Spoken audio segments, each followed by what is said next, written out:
Hi guys, welcome to crick chat Venkatesh. వైజాగ్ని city of destiny అని అంటారు. మరి ఆ destiny of the teams decide అవుతుంది రేపు. Third and final ODI between India and South Africa వైజాగ్లో శనివారం రోజు జరగబోతుంది. అండ్ ఇది చాలా చాలా క్రూషియల్ రెండు టీమ్స్కి. అయితే ఈ మ్యాచ్ గురించి డిస్కస్ చేసే ముందు మీకు మరొక విషయం చెప్పాలి. ఈరోజు నేను చాలా హ్యాపీగా ఉన్నాను, ఎందుకంటే యూట్యూబ్లో కొత్త ఫీచర్ వచ్చింది, మీరు చూసే ఉంటారు. అదేంటంటే ఇయర్ రీక్యాప్. అంటే ఈ ఇయర్లో మీరు ఏ యూట్యూబ్ క్రియేటర్ వీడియోస్ ఎక్కువగా చూశారనేది యూట్యూబ్ అందరికీ అందిస్తుంది. నాకు కూడా వచ్చింది. అలాగే మన వ్యూయర్స్ చాలామందికి వచ్చినట్టుగా ఉంది. వాళ్ళు చాలామంది నాకు ట్విట్టర్లో కానీ ఇన్స్టాగ్రామ్లో కానీ అది ఆ స్క్రీన్ షాట్ పెట్టారు, మీ వీడియోస్ మేము ఎక్కువ చూసాము అని చెప్పి. సో అలా చూసిన వాళ్ళలో కొంతమంది నాకు 400కి పైగా 450 వీడియోలు చూసిన వాళ్ళు కూడా ఉన్నారు. 490 వీడియోలు చూసిన వాళ్ళు కూడా ఉన్నారు. 499 వీడియోలు చూశాడు ఇయర్ మొత్తంలో. అంటే ఒకే ఇయర్లో నా వీడియోలో ఆల్మోస్ట్ 500 వీడియోలు చూస్తే పవన్ కంటం నేనండి. ఇప్పుడు తెలిసిన వాళ్ళు, అతను నాతో రెగ్యులర్ టచ్లో ఉంటాడు. But he has seen 499 videos. అంటే రోజుకి ఒక్క వీడియో కంటే ఎక్కువ, more than 1 video of mind he is seeing. So I'm really happy. ఇలా చాలామంది షేర్ చేశారు వేరియస్ సోషల్ మీడియాలో కానీ, నాతో డైరెక్ట్గా వాట్సాప్లో కానీ. I'm really very happy about it. ఎందుకంటే మనదొక పెద్ద క్రికెట్ కుటుంబం అయిపోయింది.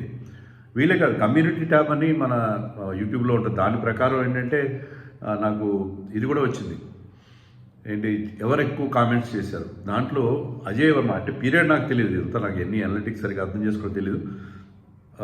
అజయ్ వర్మ 2114 కామెంట్స్ పెట్టాడు. మరి ఏ పీరియడ్ అంత తెలియదు నాకు.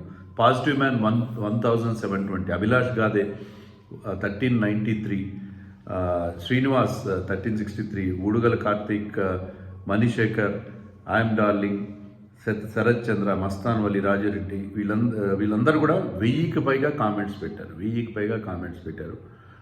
అంటే లైక్స్ చేసిన వాళ్ళు ఇంకా చాలామంది ఉంటారు. అలాగే ఉపేందర్ ఫ్రమ్ ఖమ్మం ప్రతిరోజు ప్రతి వీడియో కింద hi sir, this is Upender from Khammam అని చెప్పి మెసేజ్ పెడతారు. సో మీరందరూ నాకు ఇస్తున్న ఈ unstinted support that keeps me going. I'm really very happy. మీరందరూ నాకు బాగా సపోర్ట్ చేస్తున్నారు, నా వీడియోస్ రోజు చూస్తున్నారు. మనందరూ ఒక ఎక్స్టెండెడ్ ఫ్యామిలీ. నేను ప్రస్తుతం తిరుపతి కొండ మీద ఉన్నాను, వెంకటేశ్వర స్వామి సన్నిధిలో ఉన్నాను. సో నేను మా కుటుంబం గురించి ప్రార్థించడంతో పాటు మీ గురించి కూడా, మీరందరూ నాకు ఎక్స్టెండెడ్ ఫ్యామిలీ కదా. నా ఈ కుటుంబం కూడా, నా యూట్యూబ్ కుటుంబం అందరూ కూడా, మా క్రికెట్ కుటుంబం అందరూ కూడా చాలా బాగుండాలి, భవిష్యత్తు అందరిది చాలా బాగుండాలని చెప్పి నేను స్వామిని డెఫినెట్గా కోరుకుంటాను. సో డైరెక్ట్గా టాపిక్లోకి వెళ్ళిపోదాం. సో వైజాగ్లో 1 డే గెలవడం మనకు ముఖ్యం. ఎందుకంటే సౌత్ ఆఫ్రికాతో మనం టెస్ట్ సిరీస్ ఓడిపోయాం. 1 డే సిరీస్ కూడా ఓడిపోతే అదొక అవమానకరమైన డిఫీట్ అవుతుంది. ఎందుకంటే 1986-87లో మనం పాకిస్తాన్ చేతిలో ఓడిపోయేవాళ్ళం. అంటే ఒకేసారి ఒకే టూర్లో 1 day series and test series హోమ్లో ఓడిపోవడం అనేది మనకి 1986లో, అంటే చాలా సంవత్సరాల క్రితం జరిగింది. దాదాపు 40 ఏళ్ళ క్రితం ఫేమట్రా. సో అంత గ్యాప్ తర్వాత మళ్ళీ మనం వాళ్ళతో ఓడిపోతే, టెస్ట్ సిరీస్ ఎలా ఓడిపోయి ఇది కూడా ఓడిపోతే చాలా దారుణమైన డిఫీట్ అవుతుంది. సో అది మనకి అలాంటి ప్రమాదం లేకుండా చూసుకోవాలి. That is very very important. So match గెలవడం కంపల్సరీ. టాస్ ఎలా ఓడిపోతాం మనం, టాస్ గెలుస్తామని నమ్మకం నాకు. 20 టాస్లు ఓడిపోయిన తర్వాత 21 టాస్ గెలుస్తామని ఏమో. వైజాగ్ మనం ఫార్చ్యూన్స్ మారుస్తాం. Vizag has been lucky ground for India.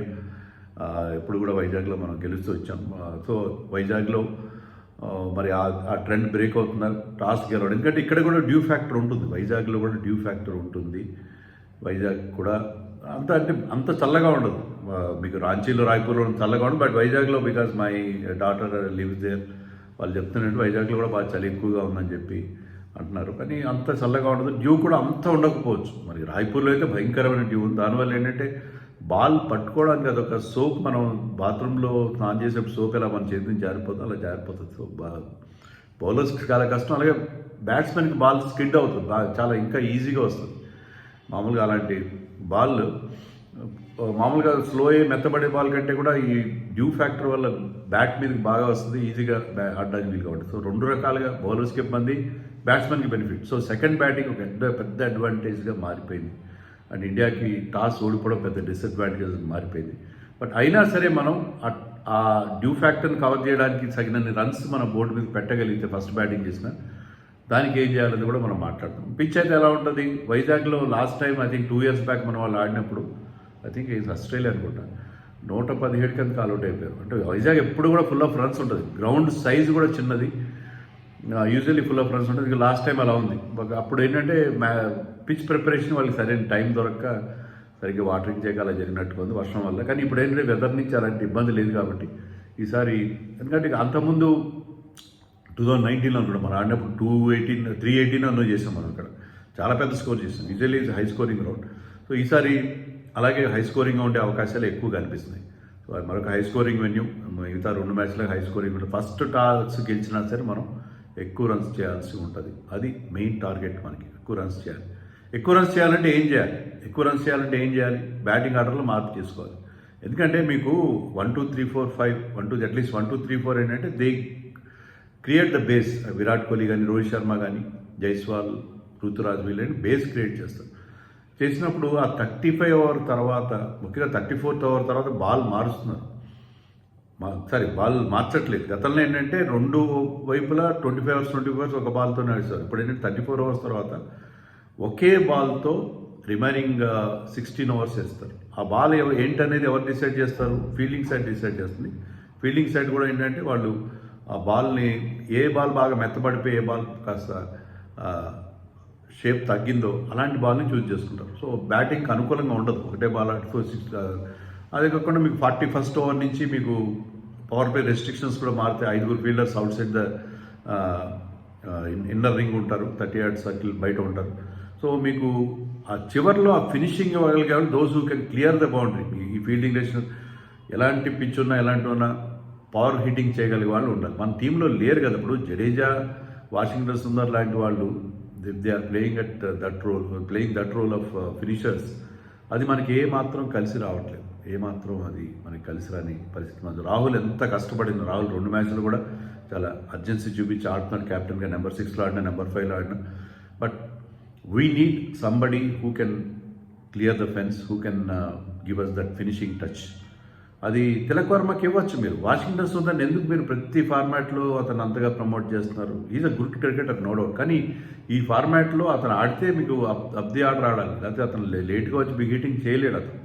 అది అతనికి అలవాటైన పరిస్థితి కాదు. అలాంటప్పుడు you can have Tilak Varma. Washington Sundar bowled just 4 overs in the last match. ఆ 4 overs Tilak Varma వేయగలడు.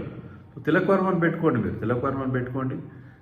Extra left hander కూడా వస్తారు. సో తిలక్ వర్మ ఇది వండర్ఫుల్ ఫీల్డర్. లాస్ట్ మ్యాచ్లో ఒక అద్భుతమైన 6 ఎలా ఆపాడో. ఈ save 5 runs for his teams మనం చూసాం కదా.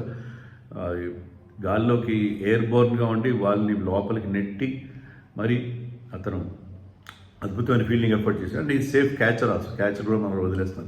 సో అందుకని తిలక్ వర్మని తీసుకోవడం అనేది రైట్ థింగ్. మరి ఆ మార్పు చేస్తారా? మరి గౌతమ్ గంభీర్ హయాంలో ఎప్పుడు ఎవరు ఆడతారో మనకు తెలియదు.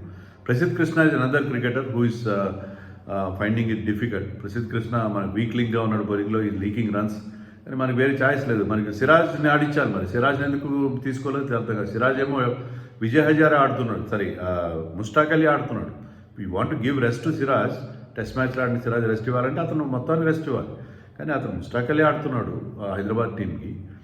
ఒక మ్యాచ్ ఆడలేదు, బట్ ఆడుతున్నాడు కదా అతను. మరి అలాంటప్పుడు అతన్ని మీరు ఇక్కడ వన్డేలు ఎందుకు ఆడించట్లేదు? వన్డేలో సిరాజ్ బాగా ఆడా. ఐ థింక్ ఏషియా కప్లో అనుకుంటా కొన్ని ఏళ్ళ క్రితం 1 or 2 years బ్యాక్ మనకు ఒక మ్యాచ్ విన్నింగ్ పర్ఫార్మెన్స్ చూసిన అతని నుంచి. సో సిరాజ్ని పక్కన పెట్టేసి మీరు ప్రసిద్ధ్ కృష్ణని ఎందుకు అలాగే అంతగా ఎంకరేజ్ చేస్తున్నారు? నాకు అర్థం కావట్లేదు. సో ఇవన్నీ అర్థం కాని సెలక్షన్ మ్యాటర్స్ ఇది. ఎనీవే, ఇప్పుడైతే ఆ ఒక్క మార్పు చేసి కనీసం తిలక్ వర్మని తీసుకొస్తే మనకి ఆ ఫినిషింగ్ టచ్ ఇస్తాడు రాహుల్తో కలిసి. మనకి విరాట్ కోహ్లీ, రోహిత్ లాంటి వాళ్ళు, రుతురాజ్ లాంటి వాళ్ళు బేస్ క్రియేట్ చేస్తే అని నాకు అనిపిస్తుంది. మరి ఆ మార్పు అవుతుందో లేదో ఐఎమ్ నాట్ షూర్. మరి జైస్వాల్ని మార్చాలి. జైస్వాల్ ఎందుకు మార్చాలి? జైస్వాల్కి రకరకాల అవకాశం ఇచ్చిన 2 match player. But we know how good A cricketer he is. So అతను he will also make amends. క్యాచ్లు వదిలేసి కొంచెం లోగా ఉన్నాడు కాన్ఫిడెన్స్లో. బట్ స్టిల్ జైస్వాల్కి మరొక ఛాన్స్ ఇవ్వాలి. సో అది మార్పుల సంగతి. తర్వాత Virat Kohli is in great form. అతను మళ్ళీ మనం 2016 నాటి విరాట్ కోహ్లీని మనం చూస్తున్నట్టుగా అనిపించింది. మరి వైజాగ్ అతనికి బాగా అచ్చొచ్చిన గ్రౌండ్ అది. వైజాగ్లో అతనికి 4 ODI 100s ఉన్నాయి. ప్లస్ ఐ థింక్ ఒక 99 ఉంది. నేను చూశాను ఆ మ్యాచ్ వైజాగ్లో. 99 కొట్టాడు 2013లో అనుకుంటా. వెస్ట్ ఇండీస్తో 99 కొట్టాడు. ఇంకో 60 కూడా ఉంది అక్కడ అతనికి. సో చాలా అద్భుతమైన రికార్డు ఉంది అక్కడ. 97 ఎంతో అతనికి ODI average Virat Kohli. Test మ్యాచ్లో కూడా అంతే ఉంది. టెస్ట్ మ్యాచ్లో 99 యావరేజ్, టెస్ట్ మ్యాచ్లో ఒక 100 ఉంది. సో మొత్తం 5 ఇంటర్నేషనల్ 100s ఉన్నాయి అక్కడ ఆ గ్రౌండ్లో ఆడిన కొద్ది మ్యాచ్లో. So he has got a wonderful record in Vizag. Vizag గురించి అతను కొన్నేళ్ల క్రితం వైజాగ్లో ఆడుతూ నోవోటెల్ హోటల్ నుంచి సముద్రం చూస్తూ Vizag is a beautiful city, I like this city అని కూడా ఒక ట్వీట్ కూడా పెట్టాడు. So he likes Vizag and he likes Vizag ADCA VDC stadium, అది కూడా అతను బాగా ఇష్టమైన గ్రౌండ్. సో అక్కడ అతని నుంచి హ్యాట్రిక్ ఆఫ్ 100s, ఇంతకుముందు హ్యాట్రిక్ ఆఫ్ 100s అతను చేశాడంట, అది కూడా దాంట్లో వైజాగ్ కూడా ఒక భాగం. సో ఈసారి కూడా వైజాగ్లో హ్యాట్రిక్ ఆఫ్ 100s చేస్తాడు అని చెప్పి ఫ్యాన్స్ చాలా ఆశగా ఎదురుస్తాయి. శనివారం రోజు వైజాగ్లో ఇప్పుడు ఫుల్ క్రౌడ్ వస్తుంది, దాంట్లో very very enthusiastic crowd, we know that. And Virat Kohli నుంచి మనం కెన్ ఎక్స్పెక్ట్ అనదర్ బిగ్ నాక్ from this master. So Virat Kohli నుంచి వైజాగ్ వైబ్స్, ఆ పాజిటివ్ వైబ్స్తో విరాట్ కోహ్లీ మళ్ళీ పెద్ద నాక్ ఆడతారని చెప్పి మనం ఎక్స్పెక్ట్ చేయొచ్చు. Rohit Sharma also has got very good record. అతను ఓపెనర్గా 2019లో సౌత్ ఆఫ్రికాతోనే మళ్ళీ టెస్ట్ మ్యాచ్లో ఓపెనర్గా వచ్చిన తర్వాత ఇక్కడ ఒకే టెస్ట్ మ్యాచ్లో 2 100s చేశాడు, దాంట్లో ఒకటి 150+ అనుకుంటా. అలాగే ఓడిఎస్లో అతని యావరేజ్ 59 ఉంది, దాంట్లో ఒక 159 ఉంది, ఒక 90 ఉంది, ఒక హాఫ్ సెంచరీ ఉంది. సో ఓడిఎస్లో కూడా అతని అద్భుతమైన రికార్డు ఉంది. సో వైజాగ్లో వీళ్ళిద్దరు కూడా, ఎందుకంటే దే లైక్ వైజాగ్ పిచ్లో ball comes nicely at to the bat, అది వాళ్ళ స్ట్రోక్ ప్లేకి బాగా సూట్ అవుతుంది. So both of them like Vizag. Dhoni also likes Vizag, we know. So some of India's legendary cricketers had a very very nice outings in Vizag.